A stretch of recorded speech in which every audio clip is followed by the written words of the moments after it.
Ganyan yan eh, pag nakaano na, nakapon na.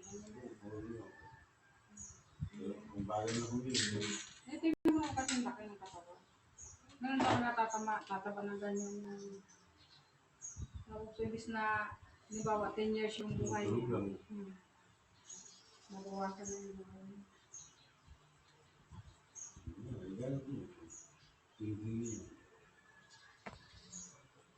Hindi na makakapag. Ganyan lang sila nung maliit pa.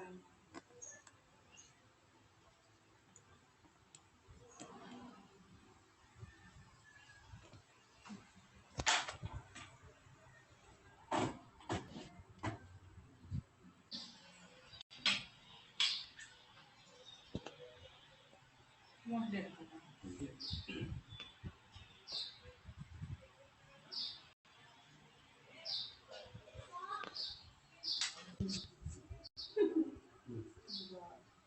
Masuro.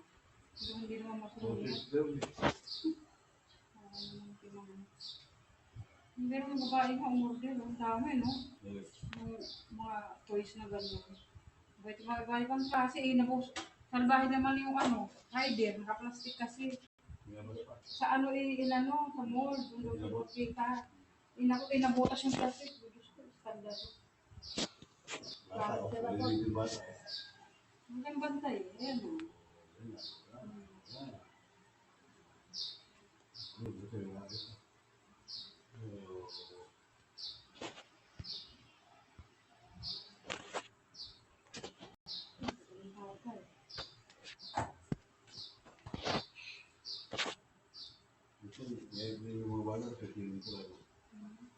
Yung nga yung maghiwalay sila ba? Sabi nung tiyahin, maraming kulit siya pero nahiram daw yun isang linggong yun, nahiram na.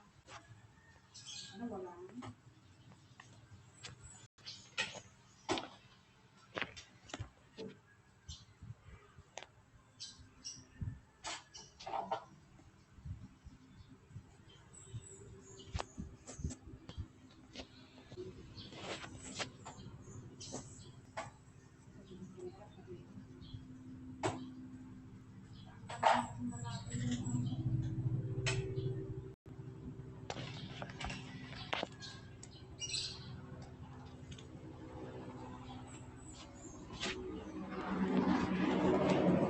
Iiyakan yung mga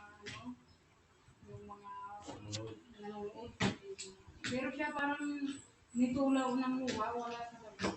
Kasi nagsigasang siya ng namin. Hindi, daw, yung parang gano'n talaga, may gano'n talaga pa rin. Pag nanganak, parang hindi, yung na-i-stress, na nagkakaroon ng mental disorder. Tapos parang iniwanan pa yata siya ng asawa niya.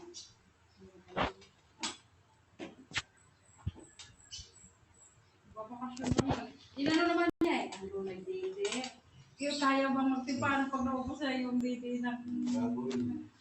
Saka nagbakasyon sa ibang bansa talaga. Hindi sa bansa nila. Siyang na araw yata. Wala siya. Yung tawin yung bata? 9 months.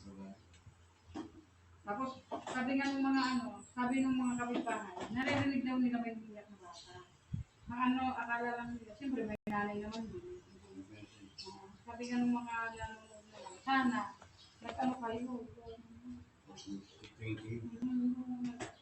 Sila kung matagal lang umiyak ng bata. Siyempre, hindi mo naman sisikapit tayo. Parang nilisip pa rin sa kapwa. Tapos pag pinasok mo pa, pag napag-isa, diba?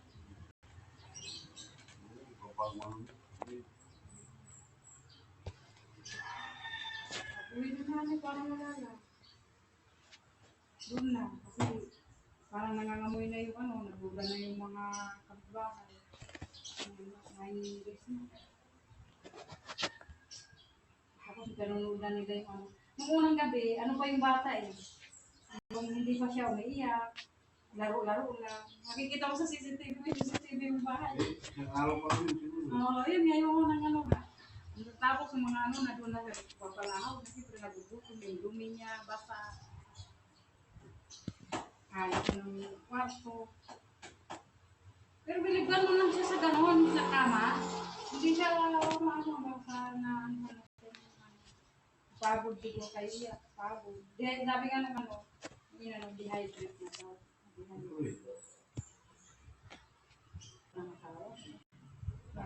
Hindi siya pa kumakain. Kagad kalimaan mo eh. Sa bukid. Ang putik niya. Hindi pa bumili ng ilang araw.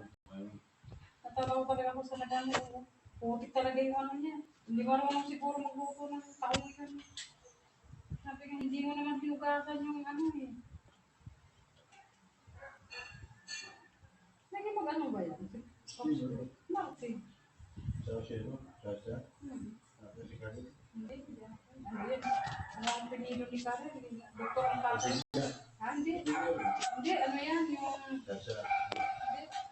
Ibang pinilo yan eh.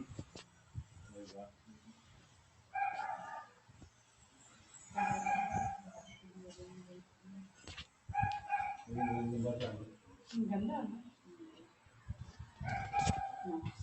Mag-aaral. Pinay nanay niya, pinay. Ang daming bubulayan at Peter. Pinay yung nanay. Yung kaibigan ni Inang Quincy, kilala mo yung Quincy, di ba? Wala, apam na yung asawa. Pinagawan ng apam. Ano ka? Marami na naging asawa yan. Kung may 10 na. Maganda ba yun? May ano, hindi naman siya maganda pero maayos. Malinis. Galang anak niya. Hindi, kung apang binayaman na. Pag-aaral man siya pang bansa. Yan ba yung ano? Pupag si Swimming? Ha? Diba yan? Hindi. Mag-aaral ni Asher yun. Oo nga. Tiyahin ni Asher. Kita na tawag ni Asher.